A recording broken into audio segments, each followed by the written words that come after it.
राजा सिंह जो बयान गुस्ताखे रसूल का जो बयान दिया, आप कह रहे हो वैसी का रिश्तेदार है, मानो की आवाज उठाते हैं वैसी? कहाँ उठाते हैं? कहाँ नहीं उठाते, ये बताइए। सदन में उठाते हैं, सड़क पे उठाते हैं। क्या होता है उठाए तो? आपसे लोग सवाल लगातार कर रहे हैं कि आप खुद दाढ़ी टोपी वाले हैं। सिंह जो बयान गुस्ताखे रसूल का जो बयान दिया, आप कह रहे हो वैसी का रिश्तेदार है। मैं रिश्तेदार नहीं कहा, मैं तो राजा सिंह को फेसबुक के ऊपर आके गालियां देता हूँ। जब वो अवैसी के बारे में बोलता है तो मुझे भी गुस्सा आता है, मैं आके उसका जवाब देता हूँ। अवैसी नहीं देता उसका जवाब, मैं देता हूँ। तो आप कहते हैं कि रिश्तेदारी है? रिश्तेदारी नहीं है, सियासी पलाव है ये। राजा सिंह बाकी रहे। इन लोगों ने हमेशा 40 साल 50 साल से एक ऐसे नेता को रखा सामने, जैसे एक था नरेंद्र, दूसरा था बदमबाल रेड्डी, तीसरा था किशन रेड्डी। ऐसे कोई ना कोई एक हिंदुत्व लीडर को मुसलमानों के खिलाफ में रखा है, पाला है उसको, ताकि इनकी राजनीति चलती रहे। अच्छा, जिस तरह से आपकी वीडियो काफी वायरल हो रही, कहा जा रहा है कि आप जो है दाढ़ी टोपी वाले असदुद्दीन ओवैसी पर पूरा इल्जाम लगा रहे हैं, पूरे मुसलमान आपसे सवाल कर रहे हैं कि इतने ईमानदार नेता जो मुसलमानों के लिए आवाज उठाता है, उस पे आप ऐसे सवाल कर रहे हैं कि वो भाजपा से मिला हुआ, टी राजा से मिला हुआ है। क्या दाढ़ी टोपी पहनने वाला बेईमान नहीं हो सकता? दाढ़ी टोपी मैं भी पहना हुआ हूँ, तो क्या सर्टिफिकेट है दाढ़ी टोपी पहनने का कि मैं ईमानदार हूँ? अरे मुसलमानों की आवाज उठाते हैं वैसी? कहाँ उठाते हैं? कहाँ नहीं उठाते, ये बताइए। सदन में उठाते हैं, सड़क पे उठाते हैं। क्या होता है उठाए तो? उसका रिजल्ट बताएं मुझे। अब कोई तो है ना कि जो आवाज उठाए, बाकी और कोई नेता भाई आवाज को लेके क्या करेंगे? आवाज तो ऑटो वाला भी चिल्लाता है, मौज की बंडी वाला भी चिल्लाता है, आवाज लगाता है। वो पान बेचने वाला भी आवाज लगाता है, आओ पान खाओ चाय पियो। अरे तो सदन में बोलते हैं ना, सरकार सुनती है उनकी बात को। सुन के कोई एक एग्जाम्पल मुझे बताइए, सरकार ने उनकी बात को सुन के उस बिल को रोक दिया है, आप बताइए मुझे।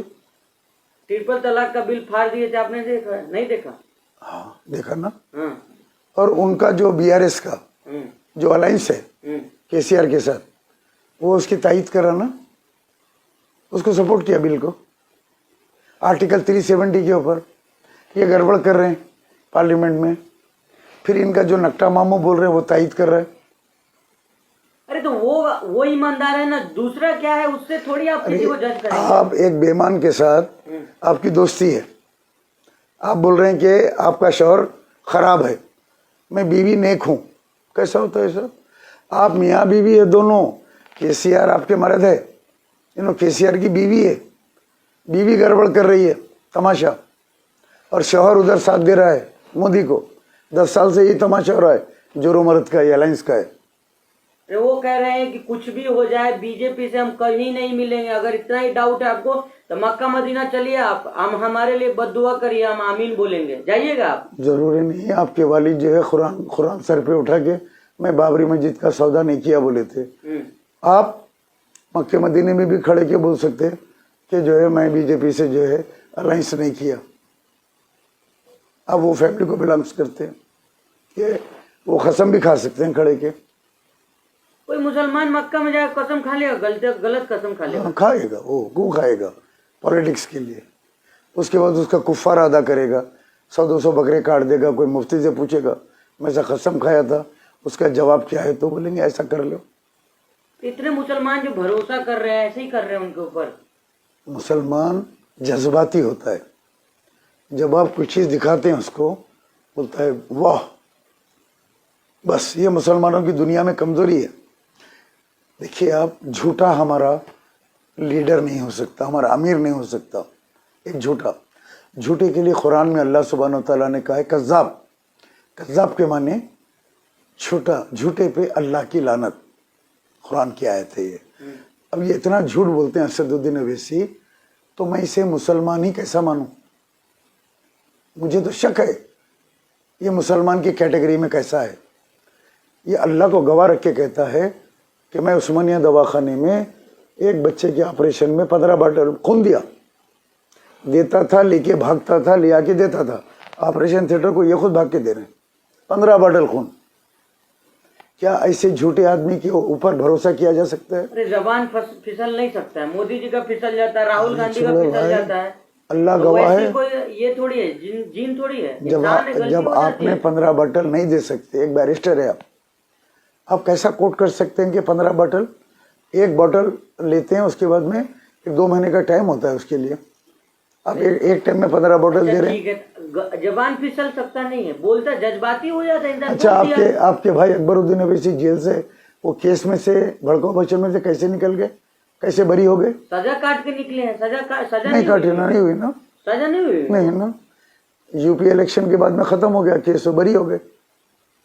ये गिफ्ट कौन दे? कोर्ट का फैसला चाचा, आप सवाल उठाइएगा, मतलब ऐसे देखिए, मुसलमान नेता वैसे सवाल ये गिफ्ट कौन दिया इनको, अकबरुद्दीन अवैसी को?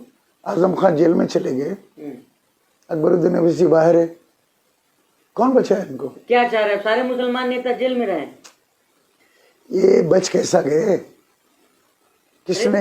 निर्दोष थे, बच गए, कोर्ट फैसला करेगा ना। नहीं, कोर्ट का फैसला, इसके अंदर एक सियासी एंगल भी होता है, और वो सियासी एंगल यूपी इलेक्शन के बाद कोर्ट का फैसला आया जिसमें अकबरुद्दीन अवैसी को फ्री कर दिया गया, और ये gift from Yogi Adityanath and Amit Shah to Asaduddin Owaisi. Yogi Adityanath की बात कर रहे हो, उत्तर प्रदेश में जाकर ललकारते हैं असदुद्दीन अवैसी, योगी आदित्यनाथ को चैलेंज करते हैं। तो जाके योगी आदित्यनाथ के खिलाफ लड़े या मुस्लिम एरिया में लड़े? 100 सीटों पर लड़े चुनाव, सारे एरिया में लड़े। बीजेपी से लड़े या मुस्लिम एरिया में लड़े? बीजेपी भी चुनाव लड़ रही थी वहां पे, सब जगह बीजेपी तो लड़ रही थी, ये किन क्षेत्रों में लड़े? सब जगह लड़े, 100 सीटों पर लड़े। ये लड़े हैं समाजवादी पार्टी और कांग्रेस के क्षेत्रों में, जहाँ पे मुसलमान है। नहीं, सब जगह लड़े हैं। नहीं, हिंदू एरिया में ये नहीं लड़े। कहाँ नहीं लड़े? फिरोजाबाद में लड़े, आजमगढ़ में लड़े, कहाँ नहीं लड़े? जहाँ मुसलमान हैं वहां जाके लड़े, जहाँ मुसलमान सांसद हैं उनको हरा दिया, बीजेपी को जिता दिया वोट काट के, इसीलिए तो उनको वोट कटवा कहते हैं। अच्छा चलो 100 सीट पे लड़े, अभी तेलंगाना में क्यों नहीं लड़ रहे हैं 100 सीट पे? एटलीस्ट 50 पे तो लड़ना था, जो ऐलान किए थे 40 to 50 सीट पे हम लड़ने वाले, बुलेन के भाई असेंबली में। क्यों नहीं लड़े यहाँ पे जहाँ आपका बेस है? तेलंगाना आपका बेस है 60 साल से, यहाँ नहीं लड़ रहे हैं आप। अच्छा, आप अजहरुद्दीन के खिलाफ कैंडिडेट क्यों डाले?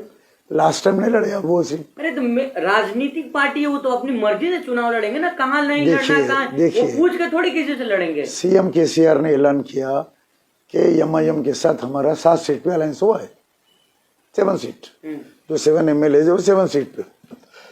उसके बाद में बीआरएस के 2 कैंडिडेट को जिताने के लिए 2 कैंडिडेट को 2 एरिया में डाला गया एमआईएम के, वहाँ मुस्लिम वोट कट करेंगे तो टीआरएस वाला निकलेगा, इसीलिए अजहरुद्दीन के खिलाफ जाके एक उम्मीदवार को खड़ा किया ताकि बीआरएस का कैंडिडेट वहाँ पे तीसरी मर्तबा जीत जाए।